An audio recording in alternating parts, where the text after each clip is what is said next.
Eto straight to the point tayo, kasalanan ng DDS 'to, mga kababayan ko, Sa totoo lang kasalanan ng DDS 'to. Bakbak ng bakbak itong mga DDS and right now mga kababayan ko ang nagsasaper si Pangulong Duterte, mga kababayan. Tignan niyo, pakinggan niyo 'to. Doon sa last year's election. And I want to mention this, favorite din natin na senador yan, si Bato. Galit na galit kay Riza Hontiveros. Very emotional siya, di ba? Nung si Riza Hontiveros push for that resolution sa Senate for the ICC talaga, na maging bukas na tayo sa ICC. Ronald, what is your read on all of these things? Several months ago, the decision has been made. No? Several months ago pa. Iba yung mga public posturing. Alam mo naman yung public posturing na yan Diba? Iba yung drama Pag yan, fog of war lang. The hard decisions has been made several months ago. No? Nag-send na lang emissary sa ICC. We can call it Carl Alejo but there is a DDS and there's a DDS sheet, mga kababayan ko. Sino to mga DDS sheet? So pangalanan ba natin itong mga to, mga kababayan ko? Example, Pebbles Cunanan, mga kababayan ko. Example, Maharlika. Sino tong mga DDS sheet na to na sinasabi natin? We call it DDS sheet mga kapatid. 'Di ba? Yan yung mga DDS mga kababayan ko na sinasabi natin. Bakbak ng bakbak dito, tira ng tira kay Martin, bakbak ng bakbak. And right now mga kababayan ko, nagbabawian tayo dito. Sino nagsasaper?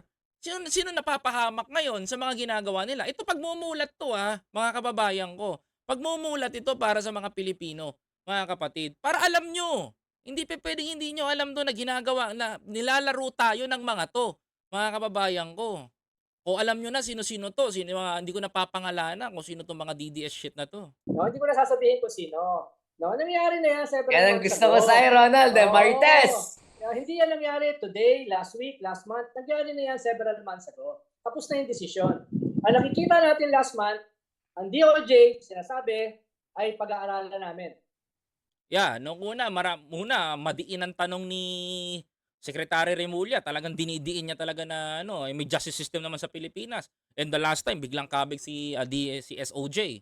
No, sobrang malaking talon mula dun sa position nila at the start of the year. We are totally close. Seryosong pag-aaralan, no? Seriously. To enter the country, no? Tapos bigla nyo narinig na pag-aaralan na pala ng ICC ngayon yan, mga kababayan ko. Pag-aaralan ng pagpasok ng ICC.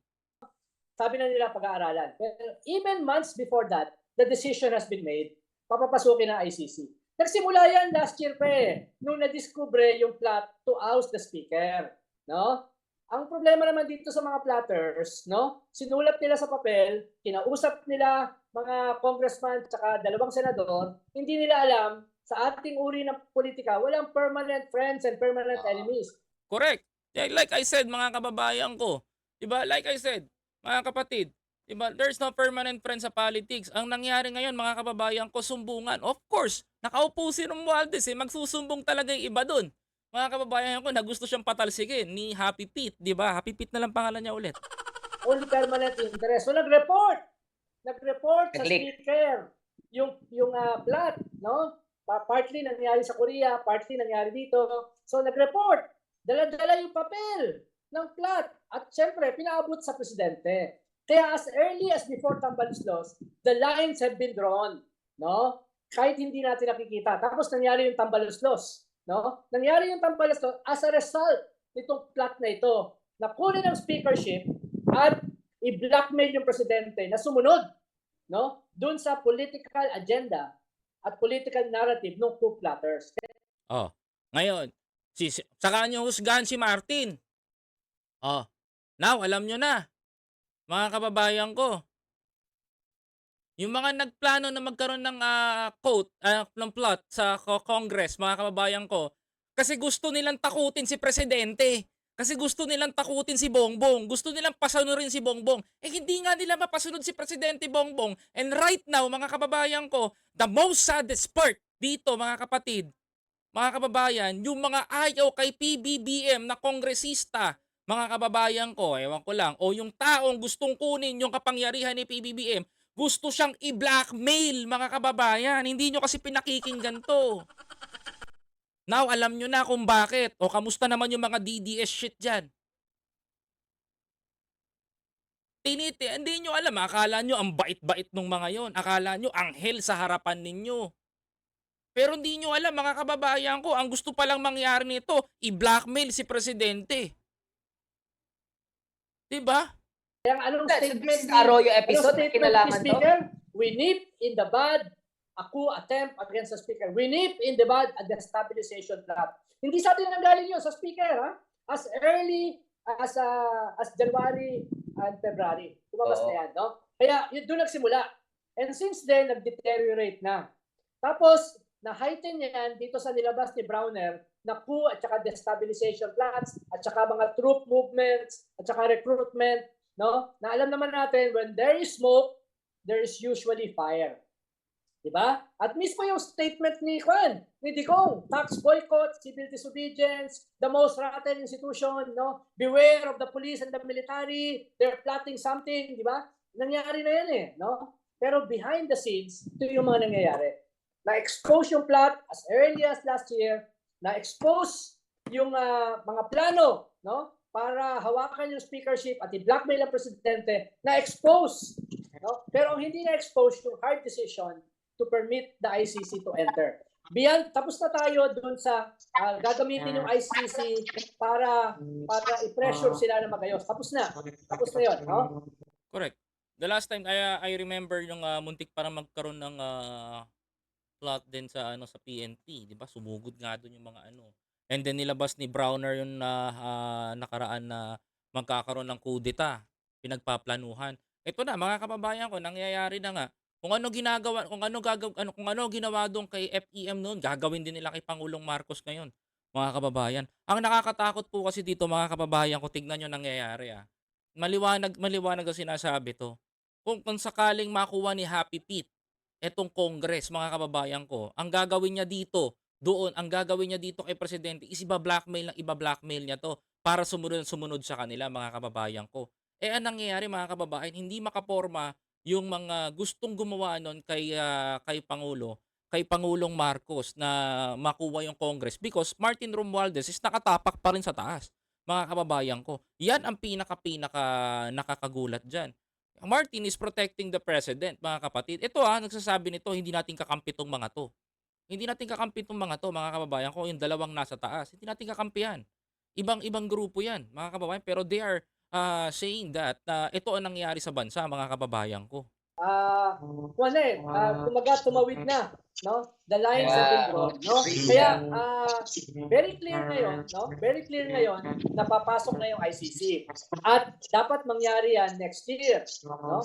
Dahil para nip in the bud yung new opposition sa midterm. Nip in the bud yung tatakbo sa 2028. Ano kung babasahin mo yung Vera Files? May bago ngayon sa Vera Files, yung interview ni Montalban kay Las Cañas. Yun yung problema ng mga Duterte sa ICC. Yung smoking gun, yung head mismo ng Davao Death Squad yung leader ay hawak ngayon ng ICC. Who literally knows where the skeletons are buried, no? Halimbawa, doon sa interview ni Montalban kay Las Cañas, in-specify ni Las Cañas how they killed, no? 7 or 6 Chinese. No? Chinese. Bakit? Dahil rival ng ibang drug lords na hawak ni Michael Yang daw. No? Naka-specify yun. And that is just the tip of the iceberg. Mahaba yung testimony ni Las Cañas. No? So, mahirap nang pigilan itong ICC. No? Mahirap nang pigilan ito. At yan ay nagja-jive dun sa political dynamic at this point. No? So attitude na to, Ronald. Ito maganda sinabi ni Ma'am Emilia. Kasi gusto ng mga DDS na patalsikin si Martin.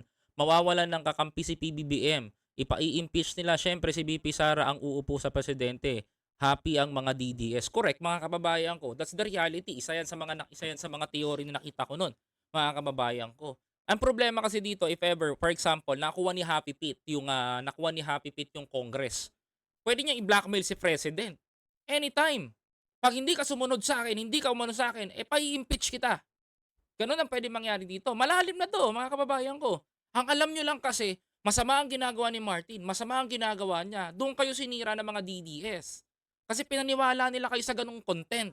Tapos may pressure, no? Meron ng logical conclusion yan. So Ronald, baka naman panic mode na ito. Hindi lang ito hubris, hindi lang ito Definitely. bulag-bulagan. Talagang desperate panic mode na Definitely. ito. Dahil sa Mukha ni Vera Sara, Files, grabe nun eh, yung dahil ICC. sa Vera Files, nilabas ng Vera Files, yung testimony ni Las Cañas, linking the Vice President to the EJK. Linking two senators to the EJK. Linking several generals to the EJK. Malalim yun, ha? Actually, hindi ko na tinitignan yung Vera Pulse kasi tinabla ko yun. Grabe to, no? So, Grabe to. so kung totoo yung pala yun, yung nilabas ng Vera Files, then ang tatamaan dito, hindi lang si Tito. Oo, ano yan? Medyo buong rehimen yan, no? It's a whole...